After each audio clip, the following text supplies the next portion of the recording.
kayo ng mga exhibition sa pagdating sa pagli-layout ng tiles. Hindi na kinaya ni Foreman yung mga banat ng engineer.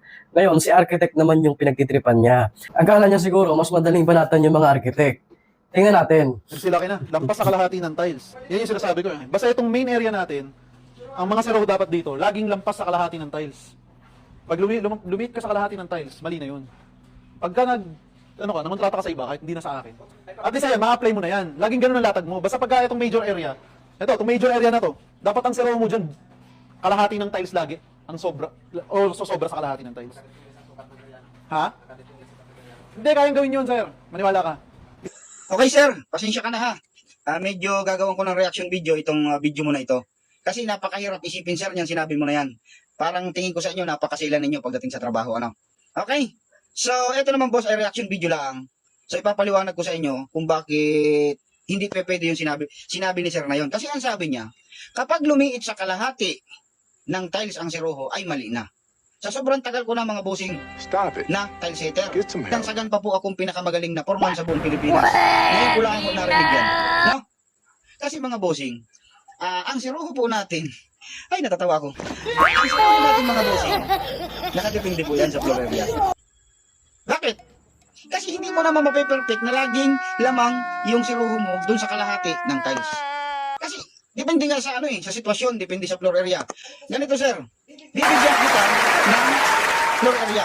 Ito ha, kung magbibigay ako sa iyo ng floor area, computein mo na, galingan mo na sa pagli-layout. Hindi mo makukuha na lalamang yung sosobra ka sa kalahati ng tiles. Okay. Ngayon, magkakaalaman na mali ang inaakala mo. Iba ang architect, iba ang engineer. Parehas yan, may specialty. Kasi ang tiles foreman, natodrawing ng architect yan. Basic na sa kanila yan. Even sa aming mga engineer, basic na rin ito. Ito, paliwanag ko sa iyo sir ha. Kung bibigyan kita sir ng 310 centimeters by 310 centimeters na area, floor area, itatiles natin yan. 60 by 60 sir ang gagamitin. Okay? Ngayon, kahit pa boss ang seroho mo dyan ay itapon mo sa isang gilid lang, sa one side lang ha. Yung limang 60 by 60 sir ay, ilan yun? 300. May seroho ka sir na 10. Okay? 10. Ibig sabihin mali na yon. Okay sir. Okay. Ngayon, kung gagawin naman natin sir na dalawang side ang seroho, kung medyo sa sentro tayo, ang magiging seroho niyan sir ay 5 sa kabila, 5 sa kabila. Maliit pa rin. So anong gagawin natin doon? Kung 310 by 310 ang ating floor area. Ay, hindi na magagawa ng tiles yan kasi ang lalabas yan puro mali. Ngayon, dahil ako ang pinakamagaling na foreman sa buong Pilipinas. Yung hindi kaya ay kakayanin niya ng pinakamagaling na foreman sa buong Pilipinas mga bossing. Tuturuan ko kayo ng diskarte pagdating sa pagli-layout ng tiles. So, kwentahin ninyo mga bossing. Palagay ko, hindi nyo kaya yan, Pero dahil nga ako ang pinakamagaling na foreman sa buong Pilipinas, pakikitaan ko kayo, boss, ng mga magic na layout. So, abangan nyo sa next vlog natin, mga bossing. Yun lang. Once again, this is number one foreman in the Philippines. Nahihirapan pala si foreman sa 310 by 310 cm na area dahil may seroho daw na 10. Hindi niya magagawa yung gusto ni architect na more than one half yung seroho. Foreman, talagang halata na nabago ka pa lang sa construction. At ngayon, gusto mong aralin naman yung pagka-tiles. Pwede ka naman magpaturo sa mga skilled, Magtanong ka na lang sa kanila.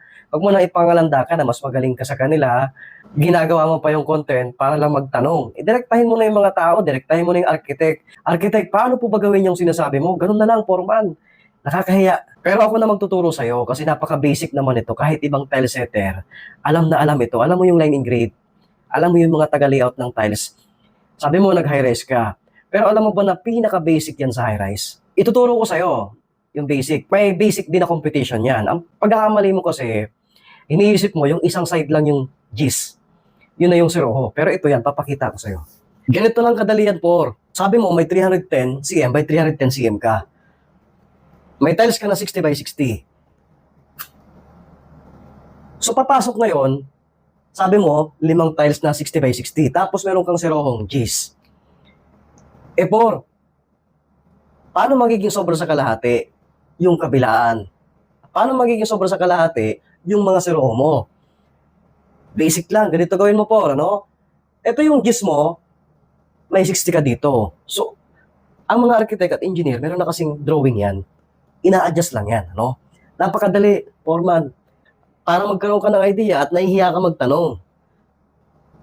O, kung ano yung siroho mo dito at yung buong tiles mo, i-plus mo lang. Divide mo sa 2. Ilan ang lalabas, 4? 10 plus 60 divide 2, 70 divide 2 is 350. 350 ang may lalagay mo na siroho. Ganito yan. 60 to, 35, ano? 35. 35, 60, 60, 60, 60. 35. Eh, di ba mas malaki yung 35 sa kalahati ng 60, which is yung 30. O ayan naman, baka pilosopohin mo na naman kami. Ang ibig sabihin na architect ay equal sa kalahati or more than sa kalahati. Pwedeng nasa kalahati or mas malaki sa kalahati. Yun ang ibig sabihin na architect ha, por. Hindi pa tayo tapos, por. Meron ka namang sinasabi na trapezoid naman daw. Nililito mo yung tao. Bakit? Para gusto mo sabihin na mas magaling ka talaga sa architect. Ang iisipin mo kasi, kinakapos ka palagi ng mga sinasabi mo. Kinakapos ka ng mga idea mo. Kahit i-google mo yan, foreman. May time na hindi naman na-google lahat. Iba pa rin yung may professional. No? Hindi ibig sabihin na mas magaling ang architect or engineer sa foreman. Magkakaiba kasi tayo ng scope. Kaya pag may sinabi sa yung architect mo, kausapin mo ng maayos, i-approach mo ng maayos, magtanong ka para malinawan. Ito napaka-basic, binigyan na kita ng formula. Kung ano yung buo ng tiles, kung ano yung siroho mo, plus mo lang, i-divide mo sa 2, meron ka na. Hindi palaging applicable to. Kung ang gagawin mo yung sinasabi mo na may ganito ka pang nalalaman, kung medyo mataas yung pagkaintindi mo po, kung hindi ka kinakapos, makikita mo naman sa video na ang nililayout nila ay malamang sa malamang, yan ay malapit sa eskwela. Di naman magsasabi sa architect niyan kung alam niyang malayo sa eskwela yon. Ano? Kaya common sense, foreman, makinig ka. Sinong foreman, sinong skilled ang gagawa ng ganitong wall na trapezoid?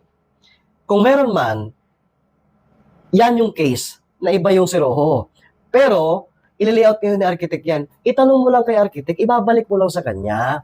Huwag mahihiya magtanong, por. Hindi na applicable dito yung more than half, pero malalayout pa rin ng maayos to ni architect at i-approve ng may-ari yon. Kaya pag nagmamarunong ka, mapag-iiwanan ka talaga. No? Huwag mong yabangan yung mga architect, hindi lahat. Kaya mo. Kaya ang payo ko sa'yo, maghanap ka ng architect at engineer na makakasama mo sa site. Kasi alam ko, basang-basa kita, hindi ka sanay ng may professional sa site. Engineer Jaime po, your partner in quality.